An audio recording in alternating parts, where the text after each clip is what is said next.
Welcome to the Rising Entrepreneurs Podcast, where we feature top founders and entrepreneurs and their journey. Now, let's get started with the show. All right, welcome everyone. John Corcoran here. I am the co-host of this show. And if you have listened before, every week we have smart CEOs, founders, and entrepreneurs from all kinds of companies. You can check out the archives to hear some of those past episodes that we've done. And this episode is brought to you by EO San Francisco, which is the San Francisco chapter of a global peer-to-peer network called Entrepreneurs Organization, which has 20,000 influential business owners across 200 chapters, 60 countries. And if you are the founder, co-founder, owner, or controlling shareholder of a company that generates over $1 million a year in revenues, and you want to connect with other like-minded successful entrepreneurs, EO is for you. And you can go and learn more at eosf.org or email us at admin@eosf.org. And I am a member of the board at EO San Francisco, and I'm also the co-founder of Rise 25, where we help B2B businesses get clients, referrals, and strategic partnerships with Done For You podcasts and content marketing. And you can learn more about us at rise25.com. All right, my guest today is Brooke Kimbrough. She is the co-founder and CEO of Roots Surrogacy. It is a boutique surrogacy agency based in California. She's a former surrogate herself, and she brings over a decade of firsthand experience guiding intended parents and surrogates through one of the most meaningful journeys of their lives. She's been doing it for about 10 years now, and we're going to get into the whole story of how she got into that. Brooke, it's such a pleasure to have you here today, and I love to dive into people's backgrounds before we get into the present day. But you have an unusual story. You see over my shoulder here, I've got a Grateful Dead album. I'm a bit of a deadhead myself, but you left home at 15 and never went home again. And a bit of that stint was following the dead around the country. So tell us the story. You were 15. Your parents wanted you to go to boarding school. Grew up in L.A., where that is not a thing. I say that having grown up in L.A. myself. And not many people are going off to boarding school from Los Angeles, much less to Massachusetts, which is freezing. Right. Hi, John. Thanks so much for having me. Yes, correct. So I grew up in LA in a little town on the Glendale-Lackawanna border, and two parents, and I have four siblings who are younger than I am. And I was always sort of a smart and a little bit sassy teenager. And my parents decided that it was the best choice for me or for them or for my family to send me to boarding school my junior year of high school in Berkshire, Massachusetts, which, yes, is a big culture shock from growing up in LA, where I never had taken off a pair of Birkenstocks, to freezing cold Massachusetts winters. So I did not last very long in that school. I left before my junior year was over and kind of just abandoned everything and just walked off campus and never went back. And Where'd you go? I went to a friend's house. And then we all kind of made a plan, and we were going to be in Connecticut, but we were going to follow the dead as much as possible and see as many fish shows as we could. And we were going to make money by selling hemp and string necklaces and glass beads and connect the glass blower. So that's what I did for several months as I was couch surfing and trying to figure out my life and wanting to be something more steady, more stable, but also not really staying home as an option. You know, it's funny. There's this community within the dead culture called Shakedown Street, where it gathers at each show, and there's a group of really entrepreneurs, businesses Correct. that are kind of funding traveling around the country by selling different items, and that's where you made money in order to be able to follow them around? That's correct. I also did it outside of that environment. So was learning how to hone my entrepreneurial skills in a bunch of different ways and looking for niche environments where people were not doing the same thing, or I could do something differently. The goal was originally to, the big finger to my parents, but also to like kind of live this sort of hippie life. I realized pretty quickly that I needed a balance there, and to understand, like, I really needed some more stability and to kind of figure out what I wanted to do with my life. And I knew that included school, given that I was only 16 and 3,000 miles away from home and had no parents and no support system at all. So eventually made my way back to LA, but not home. And started, I was going to have to repeat my junior year because I did not finish it. And I was like, we're not going to do that.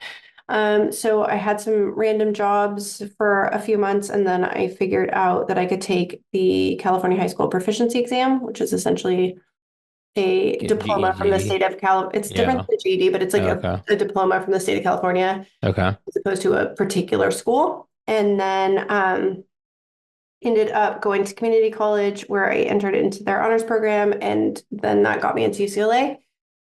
And so went to UCLA and then transferred over to Oxy, where I felt like it was a better fit, and ended up graduating from Occidental, and then entered into corporate America, where I always felt like I could do things better and was sort of stifled by all of this red tape and bureaucracy involved in the way corporate America worked.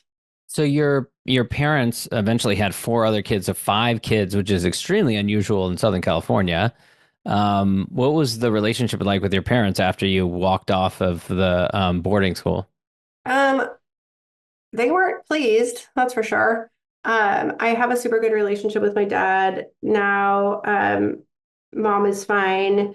I'm very close to my siblings. So my siblings in next in order are the top three are 3 and 30 months. So we're all very close in age. And then there's a 10-year gap between my brothers and then my little brother and sister who are adopted at birth. Um, just an interesting kind of side note because I'm in family building. And so there's all this like kind of connection to I my mean, I was going to make family. that observation. Yeah, I mean, given the area of work that you're in, you come from five, you have four kids, correct. you Yeah. know, blended family. So you definitely seem like you traffic in large families. Correct. Yes, absolutely. That is true. I come from a big family. I thrive in our big family. We are definitely the family that has the extra kids and the open door policy. And we had 10 kids at dinner last night, just Wow. regular Monday. We always have enough food and there's always a seat at our table. So Yeah. that's true for everybody. And is that inspired by your upbringing? Like, do you feel like you deliberately make your home that kind of culture?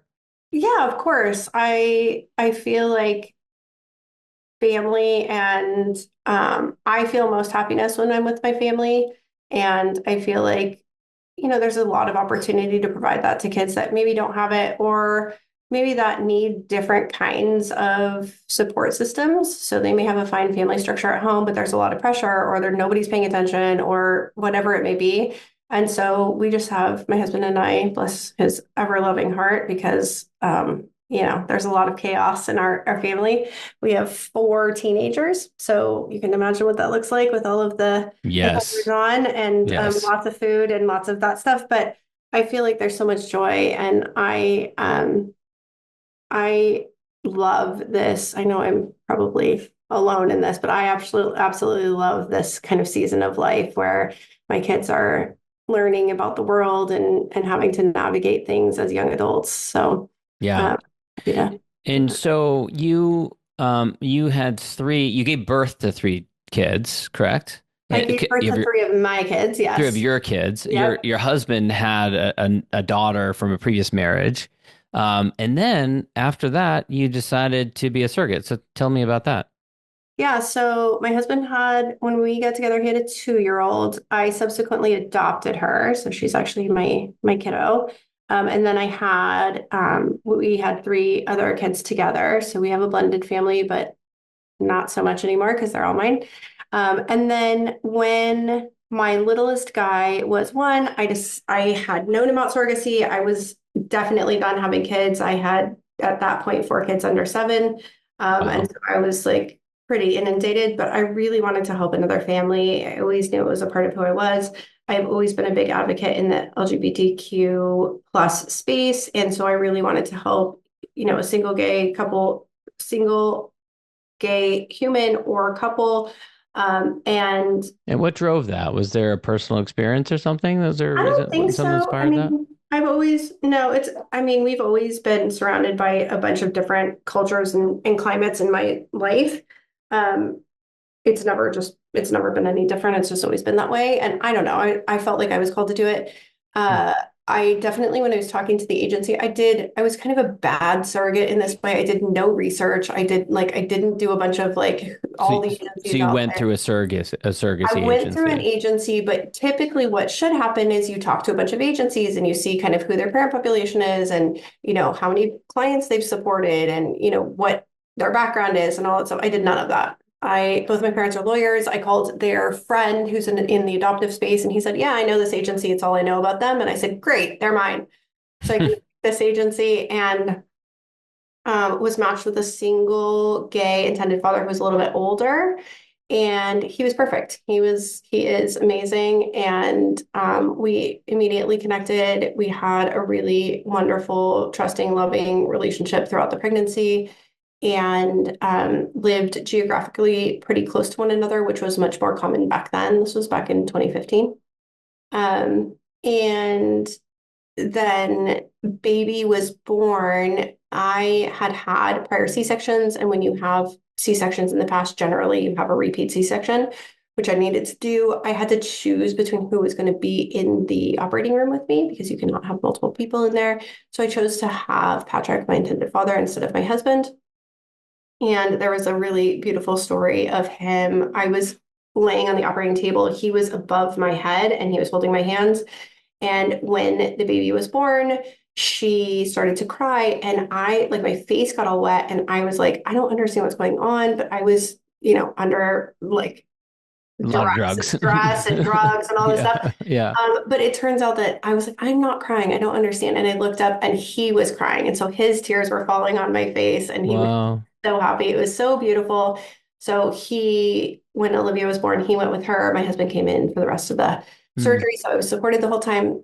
And yeah, so that's kind of how it all started. I was going to go back to work after that. And my intended father had been in HR too.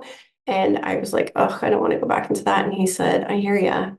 We did not have the best agency relationship. Like he and I got along really well, but we didn't have a great agency support system. So he said, you should open an agency. And that's kind of how it all started. I put a Wow. desk in my son's nursery. He was two-ish. And I said, I can do this. And that's how it started. Mm. So, and you had a business partner, right? So in the first year, I did a bunch of research, and then I told my husband I wanted to do 4 or 5 cases just to get my feet wet and see how it went. And then I ended up doing 10 cases my first year. And I Wow. said, oh, okay, this is a whole thing. And so at that point, I reached out and brought in a business partner. And so that was the end of 2016. Um, and yeah, now we manage 150 surrogacy cases a year across the globe. Wow. And Wow. I've And helped. I don't know if this is always still the case, but I saw on your LinkedIn you said that you try and attend every medical screening. How do you manage, I you know, cannot anymore. Yeah, I no, can't imagine that you was do. definitely a long time ago. Yes, there are just not enough of me or my team to be able to do that anymore. Let me ask Uh, a general question though yeah, about like how do you manage these emotional interactions across not just attending whether you attend medical appointments or not but just being there for the clients and managing them through the process both because you have to manage the relationship with the surrogate and the relationship with the intended parents and then the relationship between the two of them. yeah. So I have a very unique job in a very emotionally charged environment, right? So high highs and low lows. I think obviously everybody thinks about high highs, babies, family building, family formation. The low parts are not generally what people think. There aren't a lot of like reality TV or People magazine where bad things are happening or surrogates are trying to abscond with a baby or anything. That's all kind of movie type stuff.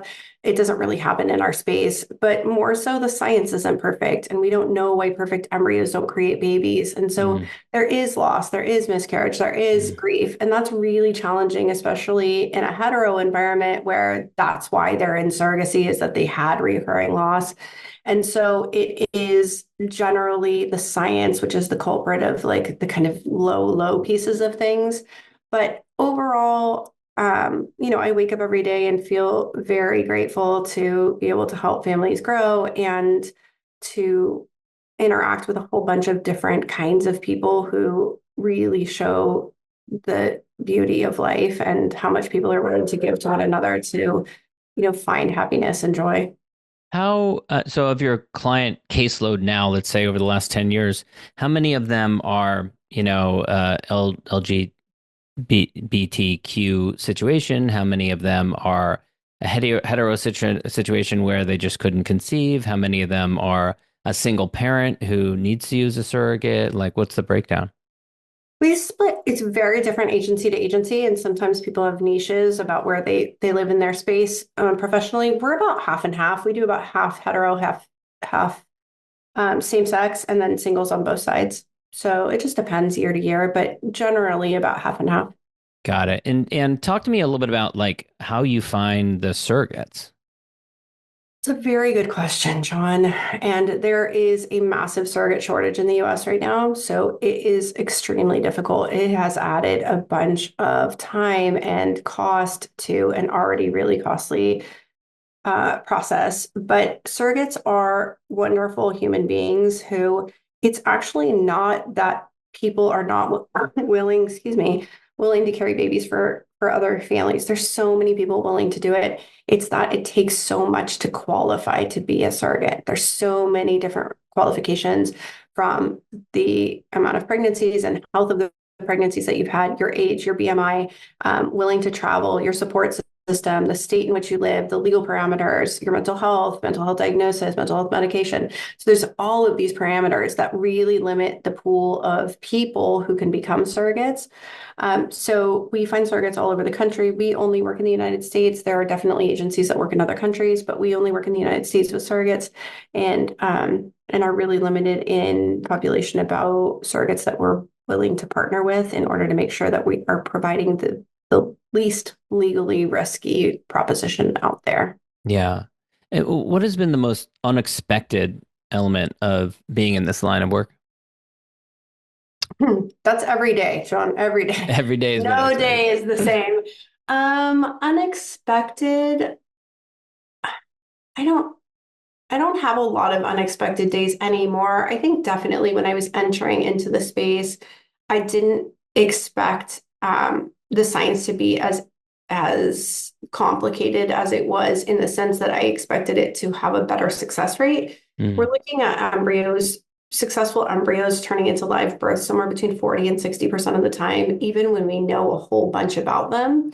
And so that's kind of abysmal if you look at, a doctor who's like, oh, I have a 50% success rate or a 60% success rate. That's an F or a D in my world. And so, that's complicated for parents who are really looking to grow their family and are really, really struggling to get to baby. So that's the most challenging part. I think I always, from a positive standpoint, I am always surprised about how willing people are to share their lives and to share their stories and to be open and communicate really emotionally challenging things from a parent perspective. And then for surrogates, obviously willing to carry babies for families that can't. Yeah. And related to that, you actually maintained a relationship with that first dad that you were a surrogate for. Can you tell that story? Yeah. He's the best. I love him madly. I maintain a relationship with him and his daughters. He has a daughter who I carried, and then I was done with pregnancy, and he went on and had a second surrogate who had my surrogate baby's sister, and she did not choose to have a relationship with them going forward. And so when the girls got older and I was still in both of their lives, the little one asked if we could just pretend that I was her surrogate. And so now I just maintain a relationship with both of them, and they are my pen pals, and they send me glitter and stickers and such, and I send them big care packages of crap their dad doesn't want them to have. Noisemakers and lip glosses and such. It strikes me that these sorts of relationships don't fit squarely within a traditional box, do they? No. What is it like when you talk to people that don't understand that or don't have an experience with that world? Like how do you explain to them what what your relationship is like with these, children that you carried to term and then are being raised by someone else. Yeah. So one thing that I think is important to note is that almost all of surrogacy in the United States is now gestational carriers. It is not traditional surrogacy in whereby the embryo is not the egg of the carrier, right? So there's Okay. no biological relationship between me and the baby that I carried, or most surrogates, 98% of them. So that's one component, is like, that you're not carrying anything that's biologically related to you. Do you When think that makes it a different type of Absolutely. Okay, because it's Absolutely. not your biological It's not your child. Yeah. biological Yeah. child, right? And so you go enter into this space knowing that you're carrying somebody else's child. I think for me, the best way that I've been able to explain it to other people, and I do explain this a lot to my clients coming in who obviously are a little bit nervous about how the surrogate's going to feel and how she's going to feel after, is that I have 4 kids of my own and I have a bunch of nieces and nephews, all of whom I love endlessly. Sometimes my nieces and nephews more than my own kids because they're spoiled too. But I love them sort of all the same, right? And then I have coached kids over the course of my last 10 years in a bunch of different sports, and have nanny children. And I kind of feel like my surrogate babies, like I do about those kids. I love them. I'm so grateful to be a part of their families' lives and their lives. I want them to be successful. I want to see them grow. I always want to celebrate their successes, but they are not my kids. And so I, never have a problem where it's like, oh, we hear like, how did you give up the baby? I wasn't giving up anything. It was never mine to begin with. So I think most surrogates feel more like very grateful that they were able to care for this baby, and somebody allowed them the responsibility of taking care of this baby for some period of time until we can give them back to their parents. Yeah. And we don't have to get a whole side discussion about the legality behind it, but I'm a recovering lawyer, so I think about this stuff all the time. Fair. I took a class in law school that was called Children's Rights, which I remember we read a case. I can't remember the name of it, but there were some foundational cases. I want to say in like the 70s and 80s, Mhm. before this area of law was really settled, and it was kind of uncertain at the time, and there were some awkward situations where surrogates decided they wanted to keep the baby and stuff like that. You don't hear that anymore. It seems like a lot of that stuff was resolved and is kind of left in the past, and it's allowed this area to be it's allowed it to be the tool that it has become, which is allowing families to have children that wouldn't otherwise be able to. It's an interesting legal landscape, and ultimately what has happened is that it is not federally regulated. The laws related to surrogacy are regulated by the state in which the baby is born, meaning where the surrogate lives, generally speaking. California has the longest withstanding laws protecting parents and surrogates. That does not mean that they are the only state that people should use. There's been lots and lots of states who have followed suit and have become equally um, legally protective and great surrogate states, where you can get a pre-birth order, meaning that you get parentage of the baby before the baby's born, and you guys are the parents, you go on the birth certificate. So all those things happen. There's lots and lots of states that provide those now. We have interesting states that were holdouts for a long time that you would think would not be. Washington did not become a surrogate friendly state until 2019, whereby otherwise they are super, super liberal and you would think would be right in line with California.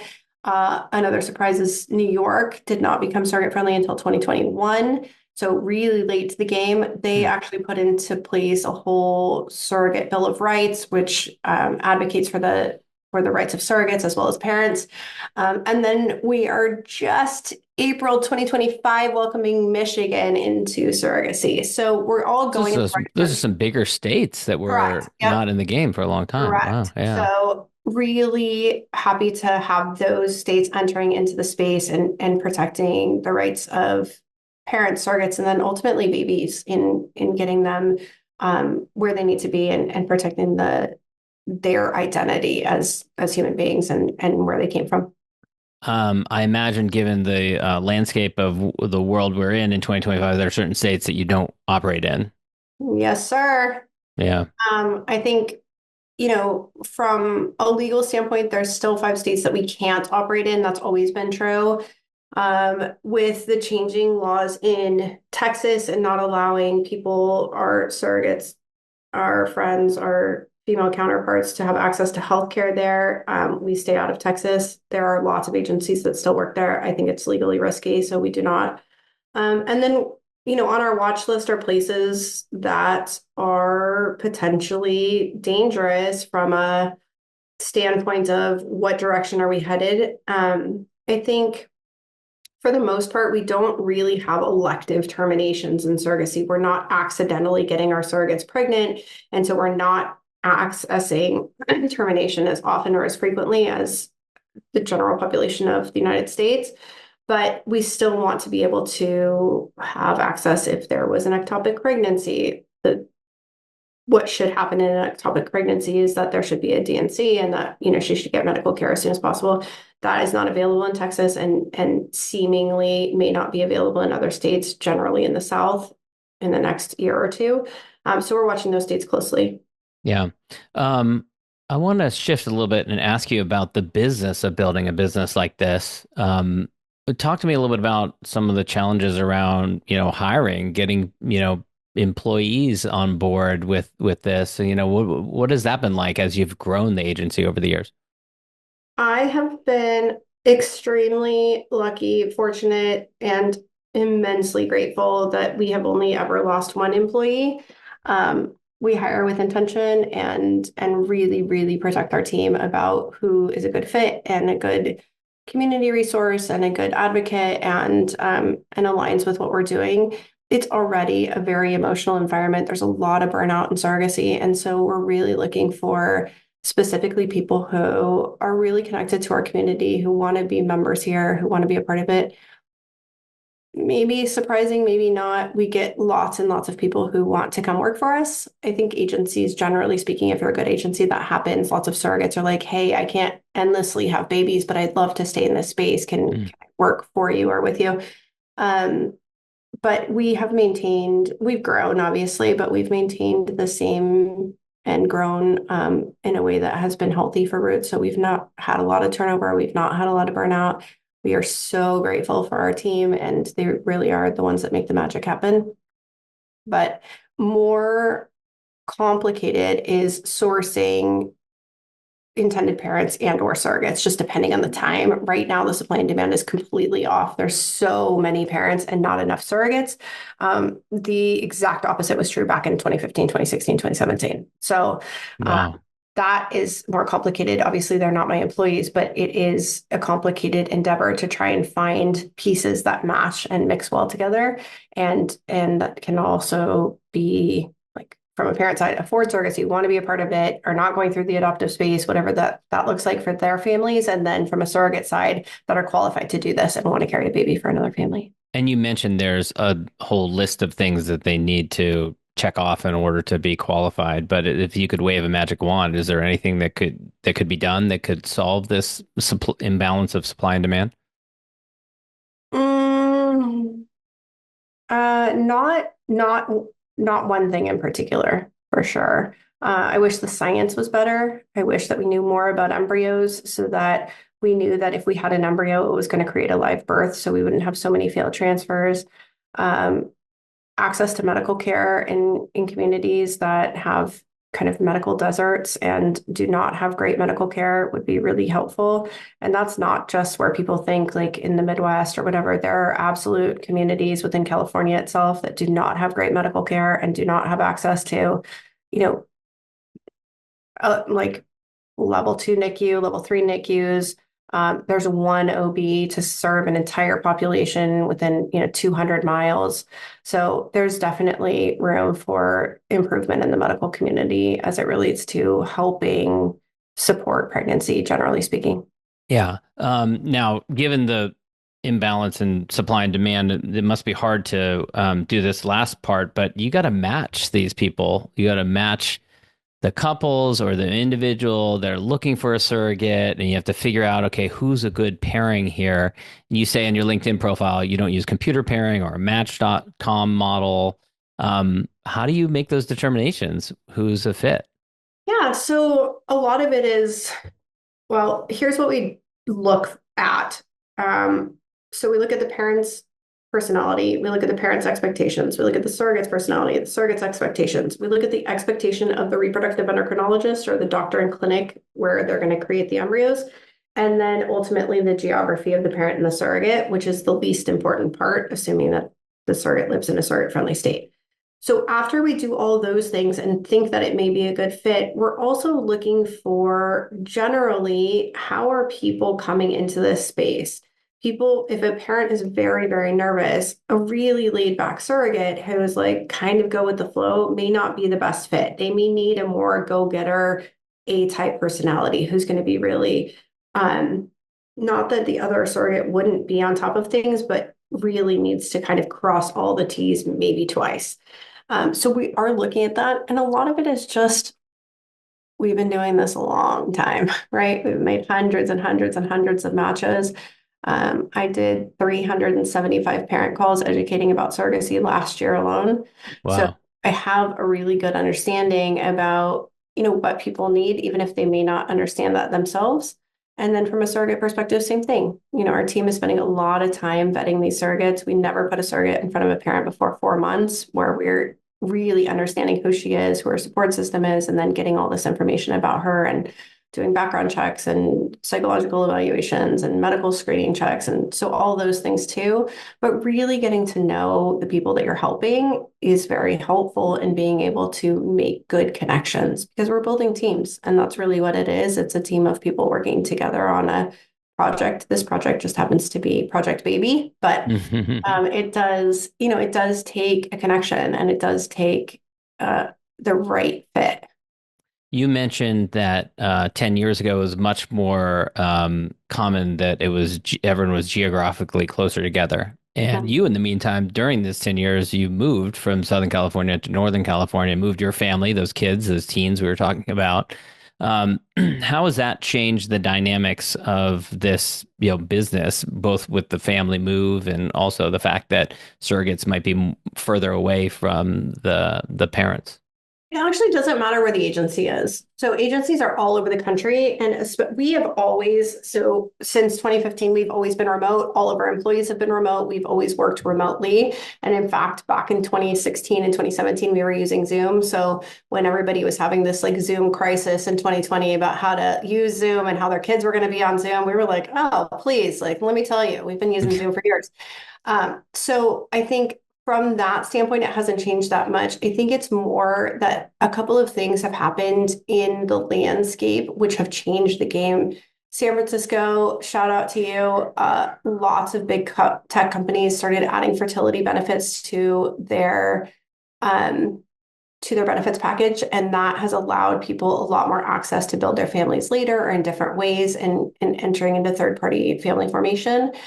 So that changed a lot about the way people were accessing it. China's one-child law was lifted back in 2018 or 2019. And so lots of Chinese parents have come here and started to grow their families through American surrogacy, which remains illegal in China. And and then just a general knowledge of the American population about surrogacy, right? It's become much more a topic of conversation. People access surrogacy more frequently and more often. I think lots of times people thought about surrogacy early on as either, gay couple, and it was like done with a surrogate that they knew and most likely used her eggs, or it was, somebody's sister that carried for them because she couldn't carry or something along those lines. So I think it's just a matter, like all things, about people talking about it in big formats, small formats, and really being open and honest about the way that they struggled or may not have, but the way that they made their decision to form their family, and in this case, their surrogacy. Well, it's really amazing and inspiring, Brooke, especially with your backstory, all the families you've been around to see you pouring yourself into helping, future families be formed. And it makes sense also, I was going to mention, you were saying, the science has evolved so much. IVF is so much further along today than it was, 10, 15, 20 years ago. So it makes sense that this area, this kind of follow-on industry would be evolving and changing as well, and that new opportunities would come for creating families. Yeah, absolutely. And I can't wait. One of my kids wants to be a doctor. I hope she goes into reproductive endocrinology and changes the world in much better ways than I have, and can allow access for our next generation to continue forward with surrogacy, egg donation, embryo donation, any way that parents and families want to grow their family. Yeah. Brooke, this has been really interesting. Where can people go to learn more about you and learn more about Roots Surrogacy? Yeah, you can check out our website, www.roots, ROOTS, surrogacy, surrogacy.com. You can learn all about us and about surrogacy, and you can follow us on all of our socials, same name. Great, Brooke. Thanks so much. Thank you. Thanks for listening to the Rising Entrepreneurs Podcast. This episode is powered by Rise 25. Please subscribe and check out future episodes.